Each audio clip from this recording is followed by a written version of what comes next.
আওয়ামী লীগের আমলে 15 বছরে অর্ধশতাধিক মেডিকেল কলেজের অনুমোদন দেওয়া হয়েছে। এসব কলেজের বড় অংশই চালুর 8 থেকে 10 বছর হলেও এখনই স্থায়ী ক্যাম্পাস গড়ে ওঠেনি। এমনকি কোনো কোনো ক্যাম্পাসের জায়গাও ঠিক হয়নি। পাঠদানের জন্য নেই প্রয়োজনীয় শিক্ষক। ভাড়া হাসপাতালের কক্ষে চলছে শিক্ষা কার্যক্রম। এমনকি শ্রেণীকক্ষ ও গবেষণার সংকটও পাওয়া গেছে। অথচ যে কোনো মেডিকেল কলেজ প্রতিষ্ঠায় অবকাঠামোর পাশাপাশি দক্ষ লোকবল ও আধুনিক চিকিৎসা সরঞ্জামের ব্যবস্থা থাকা বাধ্যতামূলক। এসব কিছু না থাকায় শিক্ষার ঘাটতি নিয়ে প্রতি বছর বের হচ্ছেন হাজার হাজার চিকিৎসক, যাদের বেশিরভাগই থেকে যাচ্ছেন অদক্ষ।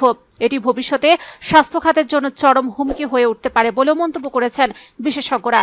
এমন পরিস্থিতিতে জোড়াতালি দিয়ে চলা অন্তত 26টি সরকারি বেসরকারি মেডিকেল কলেজ বন্ধ করার নীতিগত সিদ্ধান্ত নিয়েছে অন্তর্বর্তী সরকার। ইতিমধ্যে অনেকগুলো সরজমিনে পরিদর্শন করেছেন সংশ্লিষ্টরা। প্রতিবেদন তৈরি হচ্ছে, তবে সংস্কারের সিদ্ধান্ত বাস্তবায়নের ভার থাকবে নির্বাচিত সরকারের ওপর।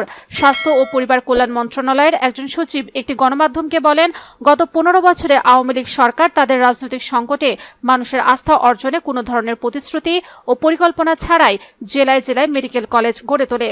অবকাঠামো ছাড়া এসব প্রতিষ্ঠানের বড় অংশেই সুযোগ সুবিধা নেই। এতে করে হাতে কলমে শিক্ষার ঘাটতি নিয়ে প্রতি বছর হাজার হাজার শিক্ষক বের হচ্ছেন। ওই সচিব বলেন, নিজস্ব ক্যাম্পাস ও কিছু ক্ষেত্রে আবাসন সুবিধা না পাওয়ায় মেডিকেল শিক্ষার্থীদের মধ্যেও হতাশা তৈরি হচ্ছে। এমন পরিস্থিতিতে মানসম্মত চিকিৎসা পাওয়া নিয়ে শঙ্কা তৈরি হয়েছে।